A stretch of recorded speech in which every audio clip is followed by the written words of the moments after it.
ما تتعلمش بي ال سي قبل ما تسمع الكلام ده، عشان الكلام ده مهم جدا ليك. اول حاجه، لو انت واخد كورس بي ال سي ب 100000 جنيه وقابلتك مشكله بسيطه جدا مش هتعرف تحلها لو انت ما عندكش اساسيات الكهرباء او اساسيات الكلاسيك كنترول. ركز معايا جدا بقى في اللي جاي. لو انت فني كهرباء او فني كنترول او مهندس كهرباء وحابب تخش في مجال الاوتوميشن، ايه الاساسيات اللي تبدا بيها عشان تكمل في التراك ده؟ ركز معايا بقى جدا في اللي اقوله لك ده دلوقتي. اول حاجه، اغلب الناس والفنانين بيجروا على البي ال سي على طول، وانت عندك اساسيات تحت موجوده انت لسه اصلا ما درستهاش، زي الكلاسيك كنترول، زي حاجات كتير جدا هقولهم لك بالترتيب دلوقتي. اول حاجه، انت محتاج تدرس الكلاسيك كنترول. بدرس ايه في الكلاسيك كنترول ده؟ تدرس كومبوننت الكلاسيك كنترول، زي ايه هو الكوندكتور، ايه هو الاوفرلود، ايه هو السيركت بريكر، ايه هو الفيوز، وهكذا. مكونات الكلاسيك كنترول عموما كلها بقى، عشان هم كتير جدا طبعا. طيب تمام. بعد ما اخلص الجزء ده محتاج اشتغل على ايه؟ محتاج ابدا امسك وايرنج او مانوال. الوايرنج دايجرام بتاعي، الوايرنج دايجرام ده انا بشوف، بمسك لو عندي عطله او عندي مشكله في المكنه ببدا افتح الوايرنج دايجرام او السيركت دايجرام بتاعي وابدا اقرا منه السيركت بريكر ده بيودي على فين، او الاوفرلود ده بيودي على فين، ومنها اقدر امسك المشكله واقدر احدد المشكله بتاعتي. طيب جميل. الحاجه الثالثه هي ايه؟ الحاجه الثالثه انا اقدر اشتغل بالافو، امسك الافو واقدر اقيس بي فولت، اقدر اقيس بي في، اقدر اقيس بي اوم، اقدر اشتغل بالبزر بتاعه وهكذا. طيب خلصت الاجزاء دي، هبدا بقى امسك الحساسات. ايه هو حساس الان بي ان، ايه حساس البي ان بي، ايه هو حساس الماجنتيك سنسور، ايه البروكسيميتي سنسور، وانواعهم، واعرف وظيفه كل سنسور منهم مثلا. بس في مبدئيا كده، مش بكبر الدنيا معاك، ولكن هيقابلك حساسات كتير جدا في دوائر الكلاسيك كنترول. طيب تمام. الحاجه الثانيه ايه هي المواتير؟ ايه هو السنكرونايزيشن موتور، ايه هو الشانت، ايه هو السيريز، ايه مواتير السيلف موتور، ايه الدي سي موتور، ايه الستيبر موتور.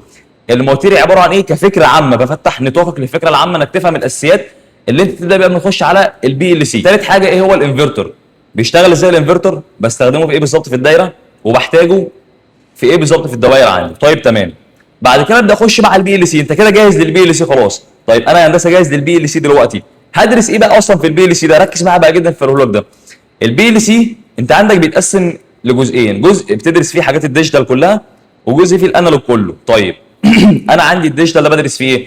الديجيتال ده بدرس فيه التايمر، الكاونتر، النقط النورمال اوبن، النقط النورمال كلوز. بتدرس فيه كل حاجه خاصه الشغل الديجيتال بس. طيب تمام. واتعلم في اللايبرري بتاعت البي ال سي وافهم فيه كل حاجه. طيب تمام.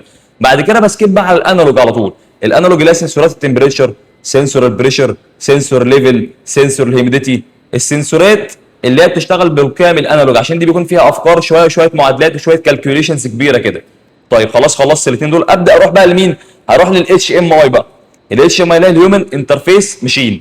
دي عباره عن ايه؟ ببدا اعمل الديزاين بتاعي ازاي، ببدا احطها على المكنه ازاي، ببدا اربطها بالبي ال سي ازاي. طيب تمام. خلصت ده، بتسكيب على النقطه الثانيه اللي هو الكوميونيكيشن. الكوميونيكيشن ده اهم ما يمكن في مجال الاوتوميشن يا هندسه. لا ده لازم تتعلم كوميونيكيشن طبعا. ايه هو البروفي نت، ايه هو المود باص، ايه هو البروفي باص، وعندك انواع كتير جدا، بس انا الثلاثه دول في الاغلب هم اهم ثلاث انواع موجودين معانا او مشهورين جدا في المصانع. طيب تمام. بعد كده عندك بقى الاسكادا سيستم. الاسكادا دي بتبدا تشتغل على الاسكادا اللي هو بقى ايه؟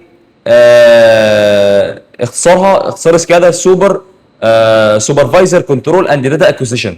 ده انا فاكرها تقريبا بالظبط كده يعني، سوبرفايزر كنترول اند داتا اكوزيشن. طيب تمام.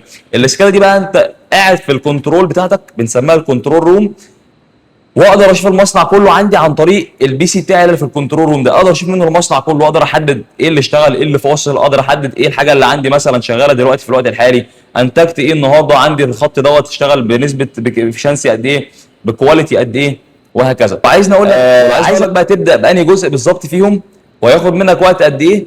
سيب لي مسج في الكومنت، وما تنساش تصلي على النبي.